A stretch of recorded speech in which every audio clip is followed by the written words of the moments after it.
Okay, all right, so let's get started. Just gonna make sure. And Victoria, are you able to see it? Oh, there we go. Let me see now. See what? Yeah. You could see the screen now. You could see the presentation. Yeah. Okay, Yeah, perfect. I can. Let's make sure. All right, cool. All right, thank you. Okay, perfect. All right. So before we get started, I am Alexa Hamill. I am one of the associate directors for advising and programs. I actually should update this because now I am the senior associate director for partnerships. So I'll be doing more employer relations side. I'm also an alum of the college. I graduated in 2013. So in addition to doing workshops, career-related workshops, grad school workshops, I also do individual advising, mentors in residence, and I also implemented and continue to oversee Barnard Connect. So I'm really excited to talk about it today, give you more of the ins and outs on how to best practices for networking, both as it relates to Barnard Connect and then more broadly on LinkedIn.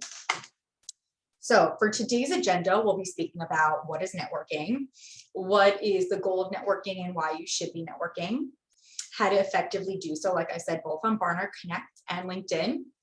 We'll talk about informational interviewing and then how to follow up with people in your network. So really the goal for networking is to build and maintain professional relationships.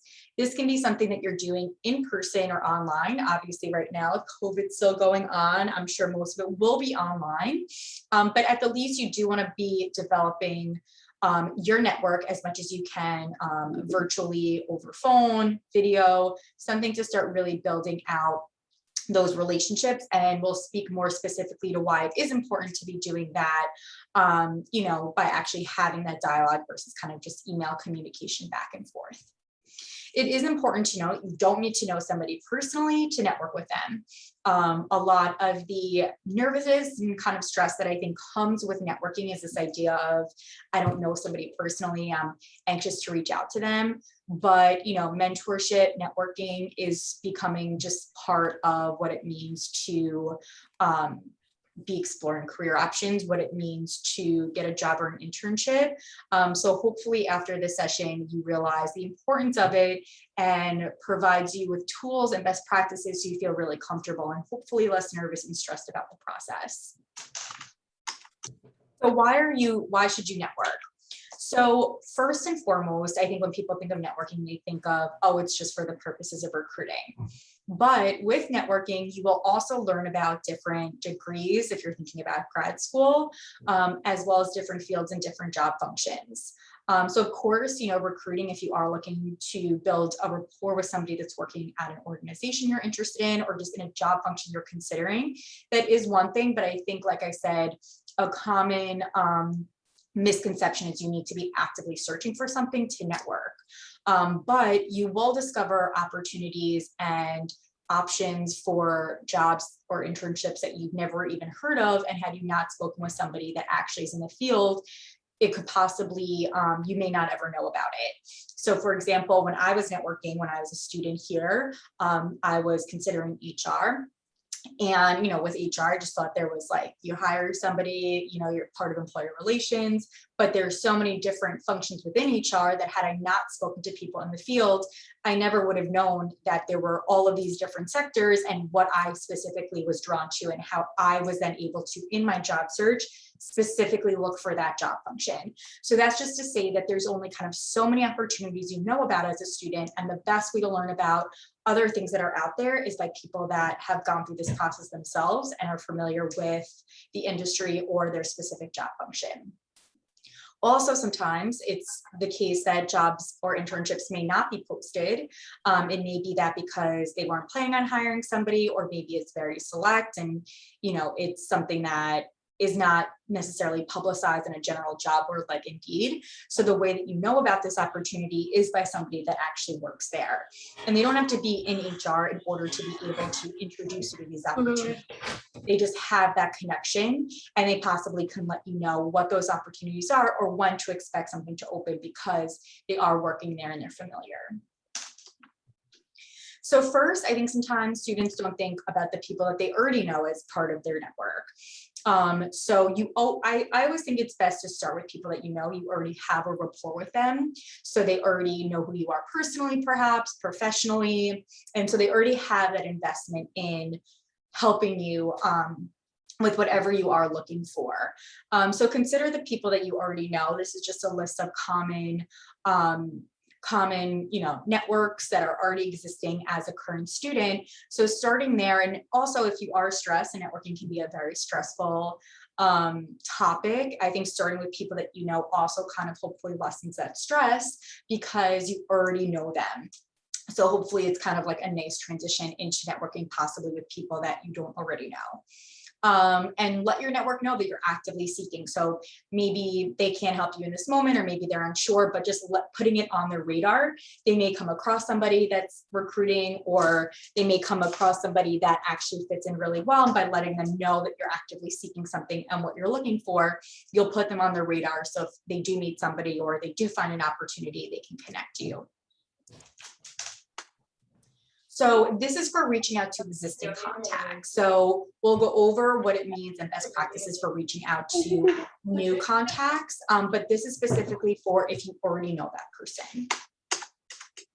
So what you want to tell them is just briefly, as a reminder, if maybe this is more of like a previous supervisor or something and you want to give them a refresher. Class year, if you're graduating, letting them know what you're looking for opportunities in, but this part about also being open to other opportunities. So what I mean by that is ideally you may be interested in this job function, but by letting them know that you're interested in these related job functions as well, it will let them know that you aren't just looking for this one opportunity. So if they come across something related, they'll know you're still open to that. And let them know that you'd like referrals and interested people who can provide you with more information. Again, this is very specific to existing contacts. You'll see that I'm not going to recommend that you initially broach asking for referrals or interest to people you don't know yet, because they don't necessarily have rapport with you and know your level of professionalism. So again, this is specific for existing contacts. And your goal for networking in general is to establish relationships prior to your job search. For a couple of reasons. One, for people in your network that you don't have a rapport with, it takes some time to have those conversations. And there's usually, if you're looking for networking for the purposes of recruiting, not enough time between the job opening and being able to develop that professional relationship that you could possibly be asking for a referral, and they may not feel comfortable providing that for you just yet. They also may be providing you with resources and things that you can use during the job search. So these are basically ways of getting that plan. So that way, when you are actively applying, you know where to go, you know the best resources to have, and you have people already in your network. So first, we're going to start on Barnard Connect. So I'm going to stop sharing for a second so I can pull up Barnard Connect for those that may not be familiar. So as I mentioned, Barnard Connect is our networking platform. It's designed exclusively for Barnard students and alumni. So this is what the profile looks like as a student. So when you have all these different features, one of which you can explore the community. And you can search by a bunch of different filters. You can search by industry. Maybe you kind of have a focus on knowing what your academic interests are, but maybe you want to know more about how to connect that with perhaps a specific field. So there's a bunch of different ways that you can search. And another great thing about Barnard Connect is we have resource guides here. So common networking and mentoring questions that we get that will take you everything from the initial emailing potential mentors all the way through kind of how to follow up. So definitely take advantage of this as well. And then once you find someone that you're interested in connecting with, you can connect with them directly on the platform by hitting Let's Connect. You can send an initial message and then propose a time to actually speak with them. So let me just go back here. Okay. So this is alumni search via LinkedIn. So like I said, I recommend starting on Barnard Connect because especially if maybe you're a little bit anxious about starting the process, you know it's exclusive to our community, and all of the alums that are on Barnard Connect all volunteered to be there. It's not like they had to or we uploaded them, they all volunteered to do it. So you know that they are actively seeking to provide mentorship and help with students. So hopefully, again, that provides some relief in the nervousness that they can come with maybe reaching out to somebody that you don't know. So once you go on through Barnard Connect, then I would say to go through the Alumnae Network on LinkedIn, because that's where you're going to really find the most widespread variety of alumni in one place for networking. So add new contacts to your network. So I think I have, so the way that you would go about it to find alums, and again, you can network with anybody that's on LinkedIn. A lot of the reason why we recommend Alumnae is because without knowing them personally, having that Barnard connection, you'll see, goes a very long way. And Barnard alums are really interested and invested in helping Barnard students and fellow alumni. So again, LinkedIn is there for you to network with anyone. We usually just say that to start with Alumnae and to network with Alumnae, because we have alums in so many different fields that you'll always be able to find somebody. And again, without even knowing them personally, having that Barnard connection really takes you a long way. So the way that you would go about it is, there's a few ways, but what I just recommend doing is if you search for Barnard College in the search box, you would click on the first option, which is say school higher ed, and then alumni will be a tab. And then when you click on that, you'll see different filters similar to Barnard Connect will pop up. So everything from location to what was their major, what industry are they in now. If you have your site set on a specific organization, you can be as specific as that. Or you can put in a keyword and all of the alums that have that keyword in their profile will come up. So for your LinkedIn profile, these are the things that you want to have kind of set and ready to go before you start actively reaching out. And the reason is you're not necessarily applying for a job, so they don't have your resume in front of them. So your LinkedIn profile, by being complete and having all of this information, will let the person know what your experience is and kind of have an idea about what your interests are, without necessarily having to have a very long message, including all the information that they can see and be easily readable kind of on your profile. So these are some best practices and tips about how to complete it. So first, include a professionally appropriate picture. Just if you don't have one for maybe the opportunities fair that we've had, you can just have somebody take it on their iPhone, kind of shoulders up, throw on a blazer or something. Just don't stress too much about it, but it is more likely that you will get responses if you actually have a picture there. So I will recommend doing that. Make sure you complete each section. So a common thing that I see is kind of just having your title and the company, but you do want to include the descriptions of what exactly you did, because like I said, they don't have your resume. They don't know what you did for those experiences. So it is important that they get that idea of everything that you've done. What are your relevant skills? And you can just take that directly from your resume. I actually encourage you to keep it in bullet format for the same reason we recommend bullets on your resume. Just easy to read that way.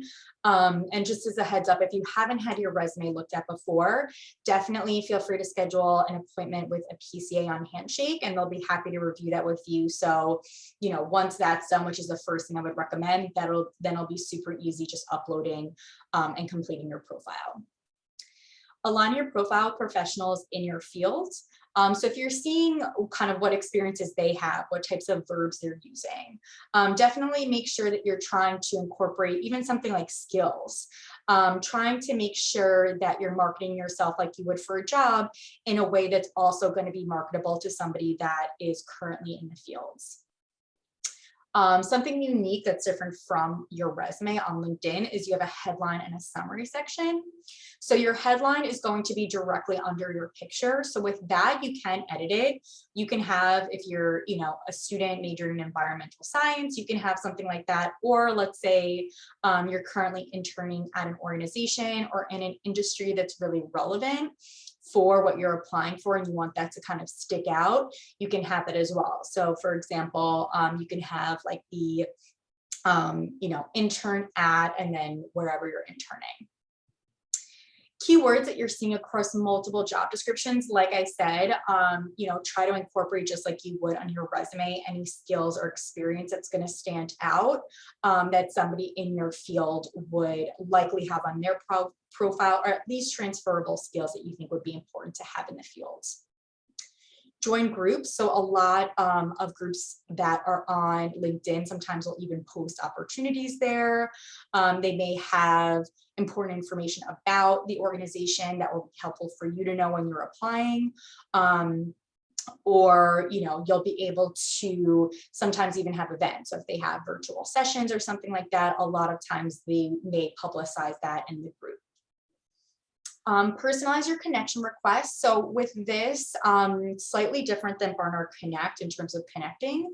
So when you're reaching out and connecting with an alum on Barnard Connect, on LinkedIn, it'll give you the option once you hit to connect to add a note, which we recommend doing just to let them know that you are currently a Barnard student. That's the connection you have, maybe what you're interested in learning more about, and then letting them know that you're interested in hearing more about their experiences. And then once they accept your connection request, then you can message them and follow a similar format to what I'll be showing you and what we have under the resources section on Handshake, or on Barnard Connect, sorry.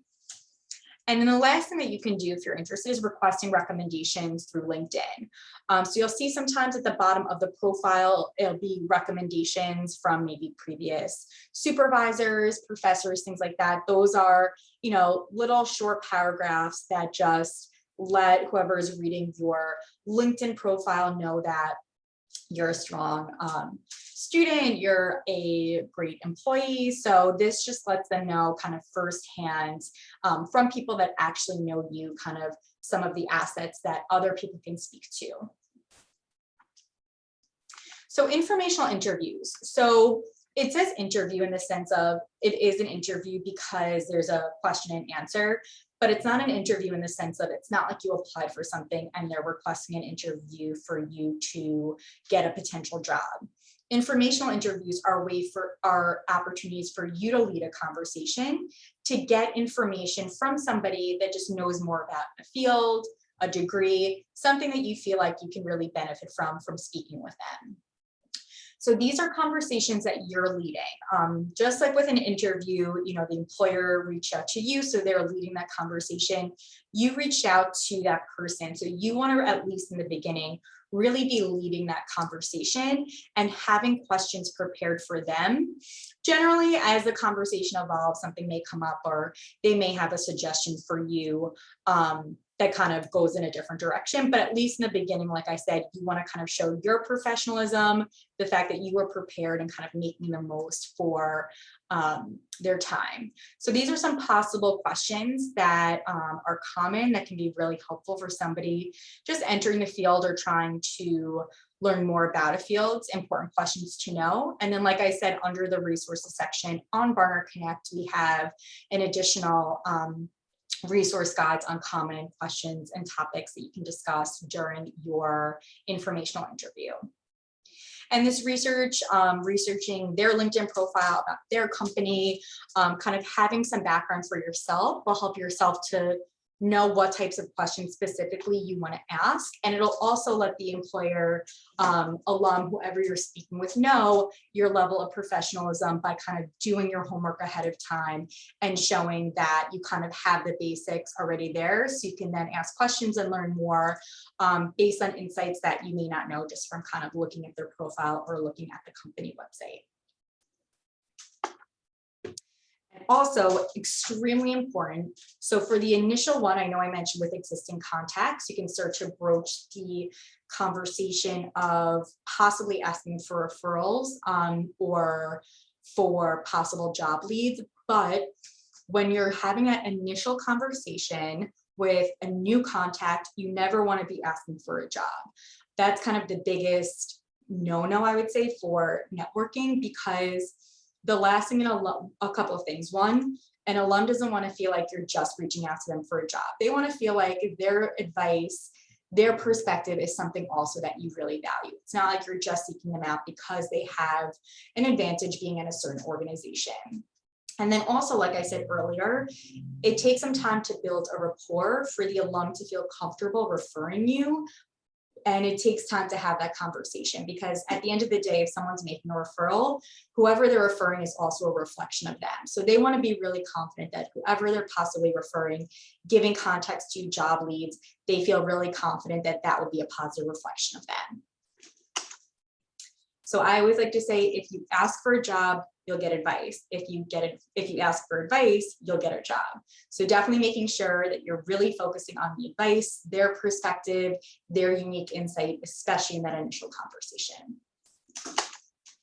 So let's take a pause here. I'll have you guys read through an example of a request that I would see for an informational interview for somebody that they don't necessarily know. So take a look and read through this, and then we'll come back on and discuss which aspects of this you want to make sure you're also including in your messages.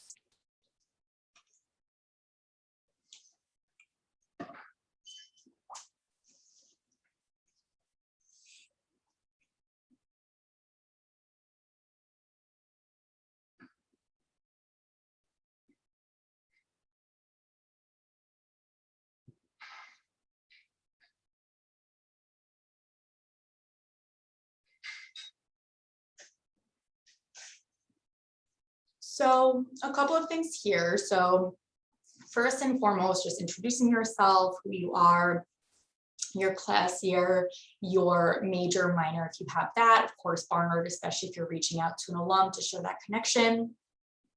Letting them know specifically why you're interested in contacting them.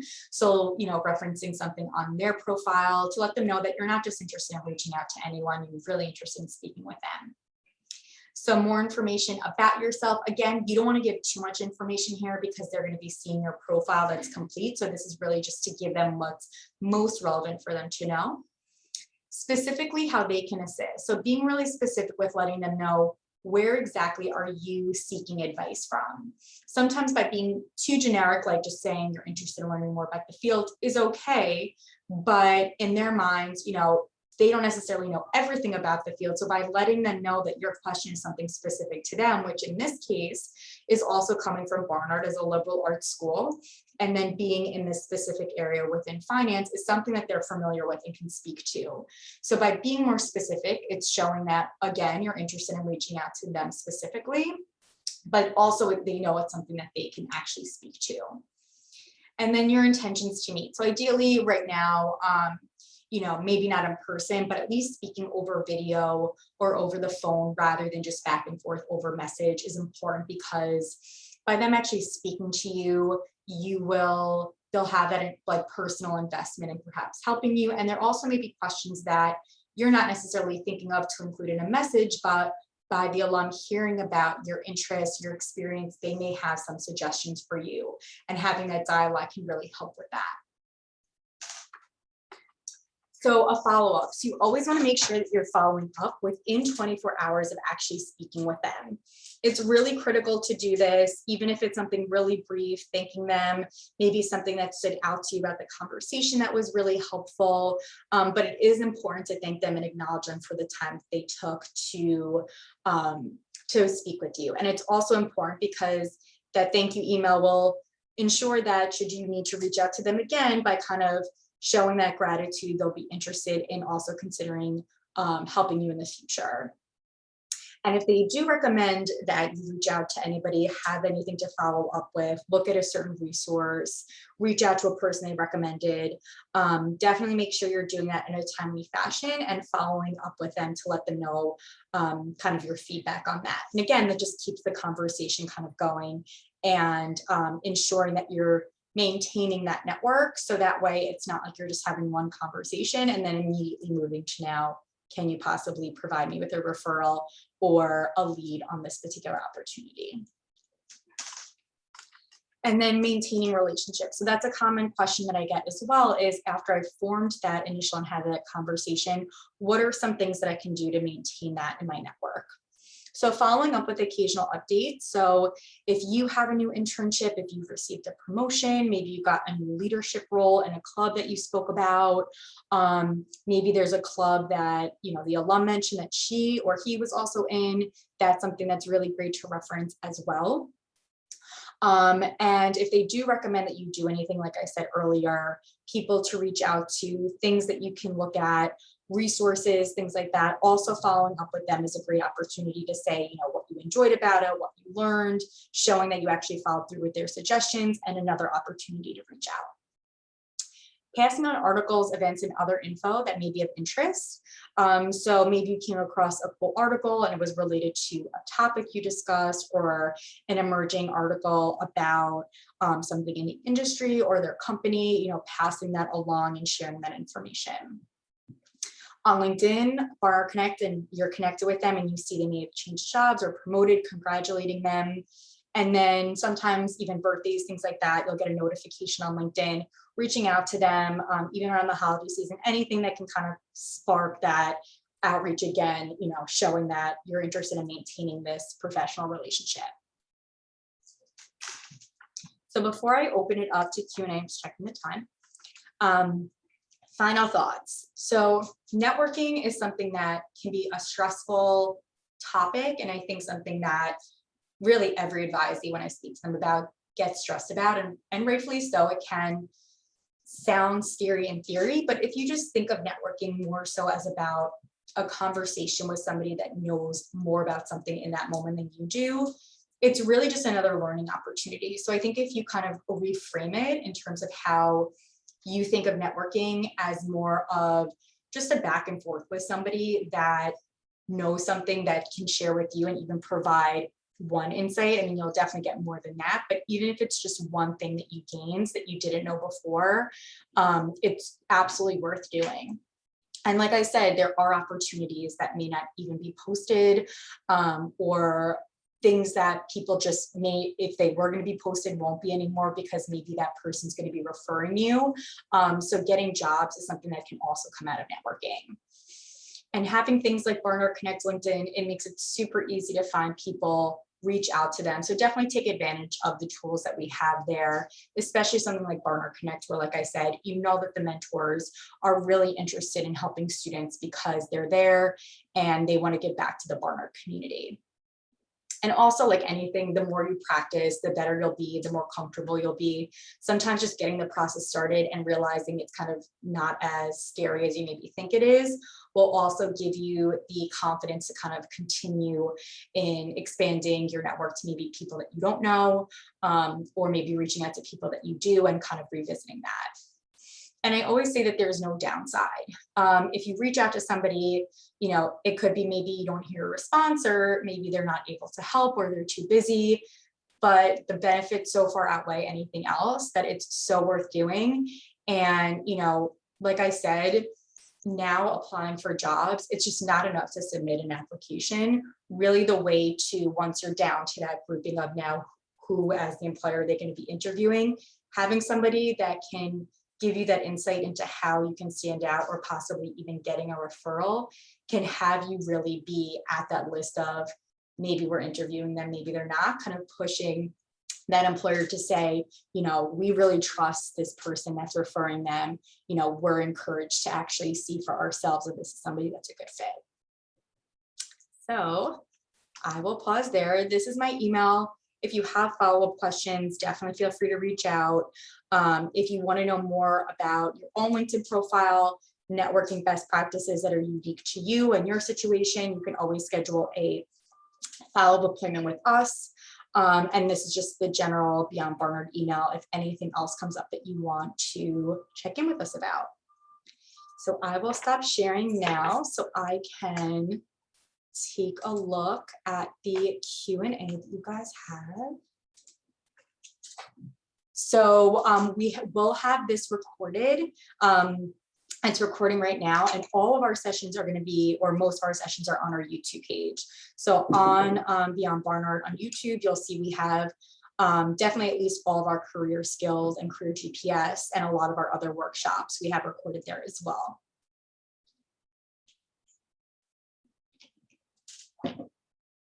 So feel free to put any questions that you have in the chat. Feel free to unmute yourself.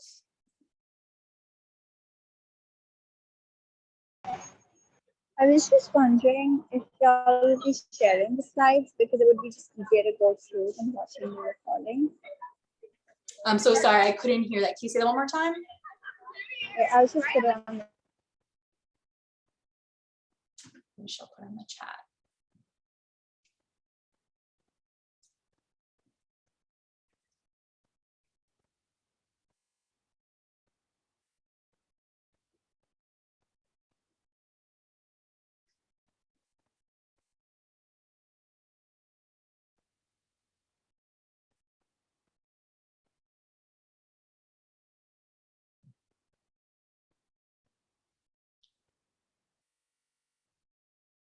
Is it possible to share the slides as it might be easier to view than the recording?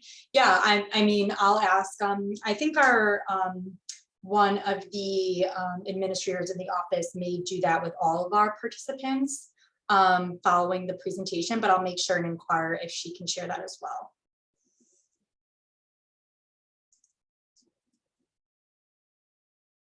You're welcome. Other questions?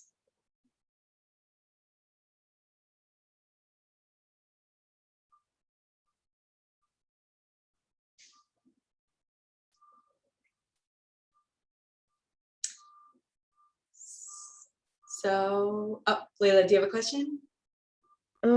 Yeah, I was not here for the whole presentation, so Yeah. I missed a bit of it, but I think something for me is, I think it's like hard sometimes to, like you mentioned, like reaching out to people on holidays, Yeah. and just like regularly keeping in touch with people. Mhm. I'm like, I struggle to keep in touch with my friends, Mhm. you know? Yeah. And I think it's like, it feels like networking, it is really important, like in a lot of different ways, like having a large community, like I don't really see it just in like a professional sense, but like having a Mhm. large community, like having mentors. Yeah. But yeah, I just think, do you have any advice on like how to, I don't know, yeah, how to like make that like a more of a regular practice Yeah. of staying in touch? For sure. No, I hear that. I mean, I think another common misconception is this idea of like it has to be like a weekly, or I don't think anyone does it daily, but this idea that it has to be very often. My goal is to really just say maybe to have another 2-3 conversations or exchanges between maybe the initial one and possibly leveraging that connection for recruiting, just so again, it's beyond just them possibly helping you just purely from a recruiting standpoint, but also kind of having a professional relationship, valuing them for their perspective and insight. So I think that in the initial conversation, a really great way of following up and having kind of a reason to reach back out is try to have something that's going to require you to follow up with them, whether it be that they share a resource with you, you ask about an insight that they looked at maybe something on your resume, so that way you can come back and say, you know, if they recommended like a job site or a really cool professional network, and then you can go there and you can follow up with them and kind of let them know what you learned or kind of why you found it to be really valuable. That's a really easy thing. You know, like I said, if there are articles or things that are coming up, maybe you discuss something in your conversation about like an emerging topic in the field or something that just stood out that you would have a commonality about. That's something easy.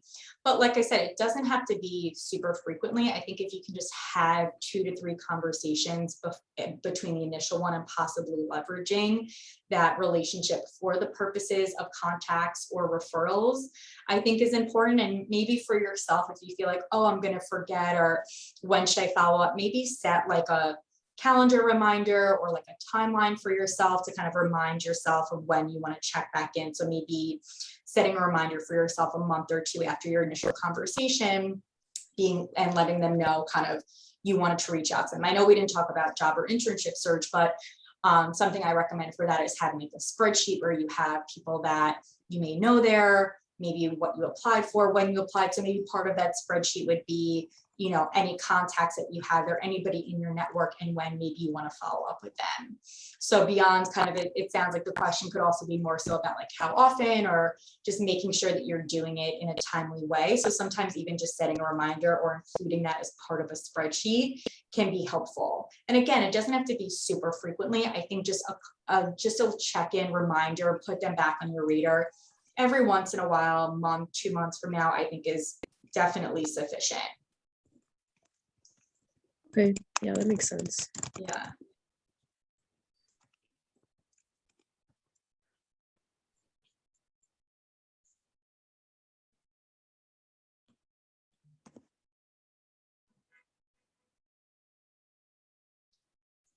Any other questions?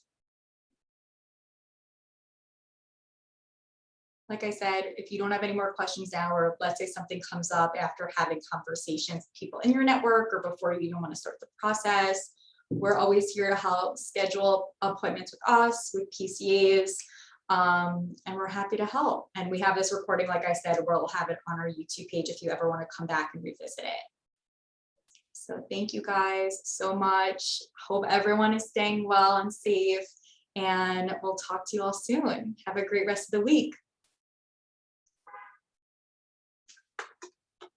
No problem. Bye.